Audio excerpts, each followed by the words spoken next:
All righty, rocking and rolling. It is the Zach Gelb Show on CBS Sports Radio. Let's welcome in a Super Bowl champion, former Ravens wide receiver, Qadry Ismail. And right now you can check him out as the co-host of Purple Pregame and Postgame on WJZ-TV in Baltimore. Q, always appreciate the time. How you been, my friend? Happy holidays.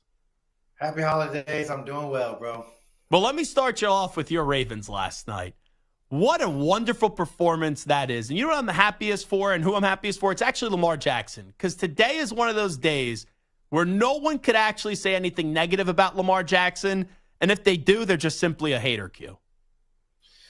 You're right. I think when you look at the circumstances, the way in which you had the 49ers, their defense, as dominant as it has been, the other side of the football with Brock Purdy and all his weapons around him, and the talk of Brock Purdy being an MVP candidate who's ahead of Lamar Jackson, the way in which Lamar Jackson just overall had to deal with the loss of a Keaton Mitchell, a very explosive, dynamic threat at running back, no longer going to be at his side. Then you also couple in the fact that you had Mark Andrews, his go-to tight end.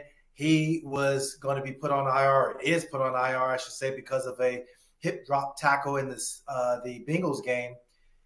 It just came about where, yes, he needed to play his absolute best, and I think he did that, and I think he showed many a person that haven't really been following the Ravens that Lamar Jackson is the real deal. If, let's just say this offseason, some team offered him a ridiculous contract, and they went to the Ravens, and they had that opportunity to match it or not. If they didn't match it, the Ravens would get 2 first-round picks. Do you think there would have been a number where the Ravens, when push came to shove, would have been out on Lamar Jackson as their quarterback? That's a big one. I think it would have had to have been that Herschel Walker going way back in the day kind of a deal where the Ravens would have given up, they would have given up Lamar Jackson to gain back a lot of draft capital, a lot of first rounders, a lot of opportunity for them to see that they can grow, and then somehow convince the fan base that that was the right thing to do. I know Steve Bisciotti would have been tossing and turning to allow EDC to make that decision happen.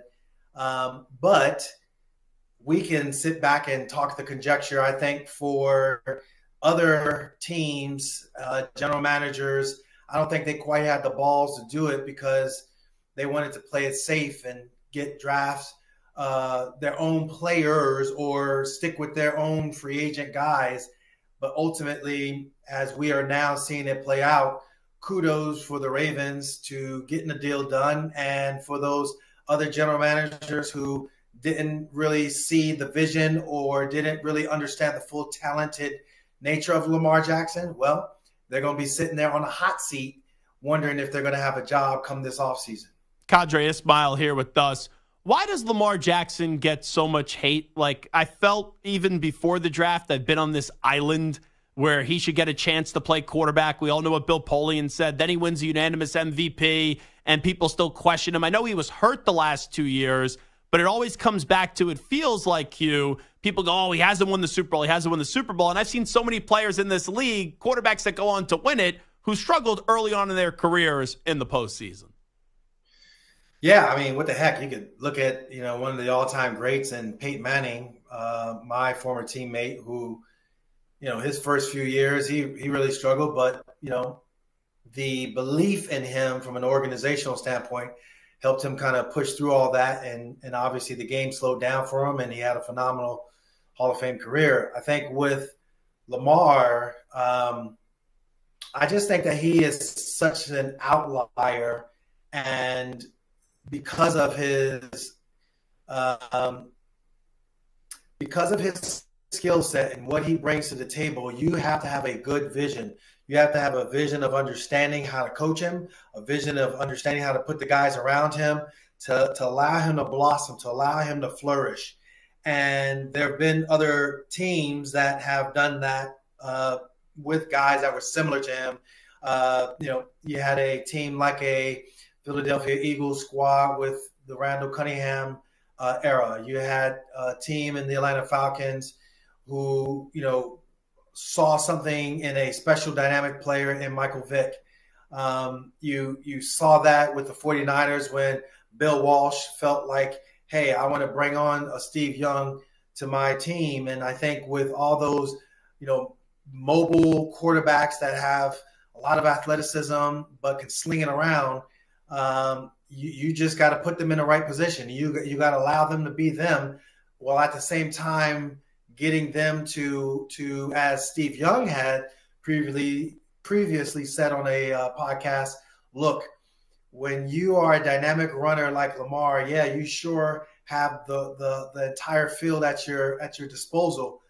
But at the same time, if you can enhance your play by allowing the play itself to enhance and go through your reads and projections of where to go with the football, then I think that's where you become even more dangerous. And that's where you're going to have a more lasting impact on the league and can have that Hall of Fame type career that obviously Steve Young has had. But that is where I think for Lamar Jackson, if you don't have that vision, then yeah, you're just going to be short-sighted. But if you have that vision, then I think you're gonna love some Lamar Jackson and watch him do his thing.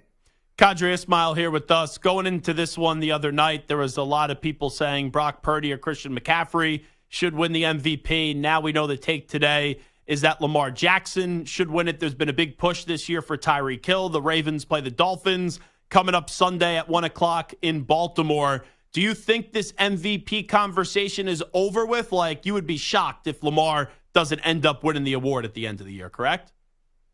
I think if you look at what, he has, obviously the Dolphins, and, he does what he does, he's going to have a great game. They're going to see why he's such a tremendous player, tremendous athlete, tremendous quarterback, tremendous leader.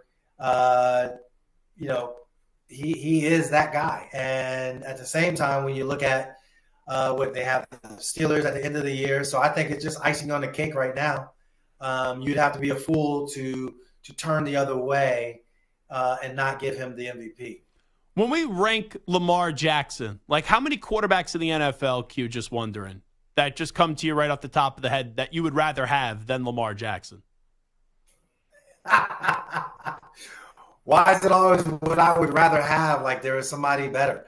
All he does is win. I think for the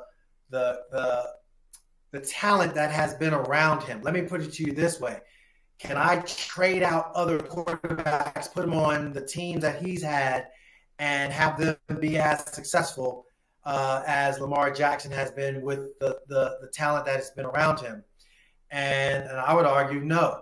You can even look at the struggles of Patrick Mahomes when he doesn't have a fully talented arsenal at his disposal. And you can look at with Josh Allen, and you can see how he has had to do an awful lot, but has come up short as well. So, the mindset of, well, who is better?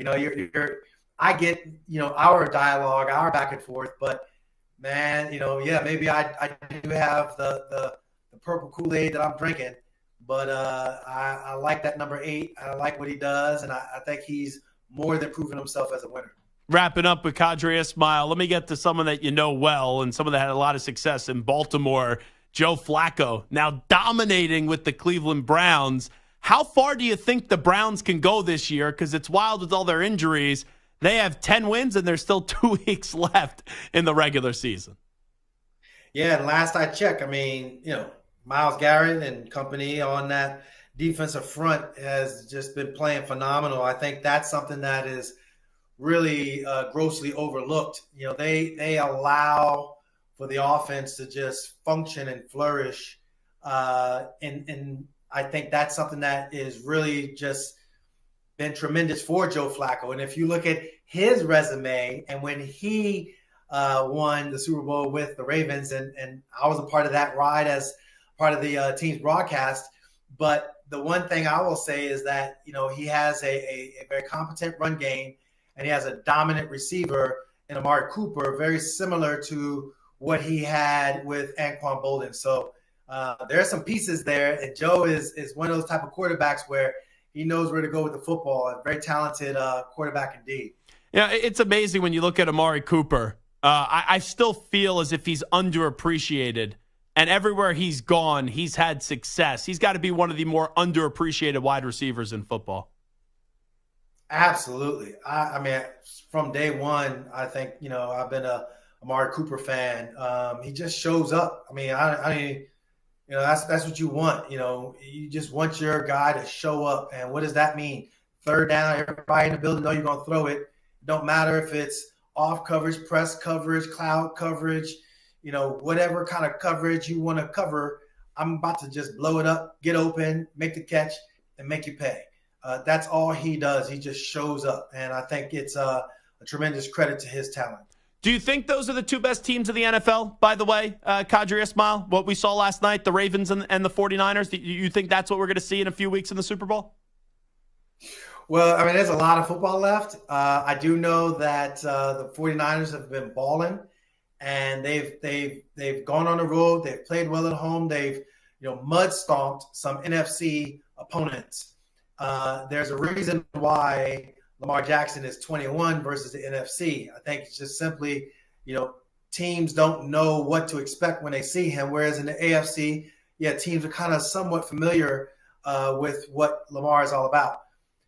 Let's just take care of, as I'm doing my Lamar Jackson impression, let's take care of this portion of the season. And when we get into January and February and it's playoff time, then we'll go ahead and start worrying about it. I absolutely can see both teams, making it to the Super Bowl, but we also recognize that second season, that playoff season, mother of pearl. I mean, it's a razor thin line between advancing and going home.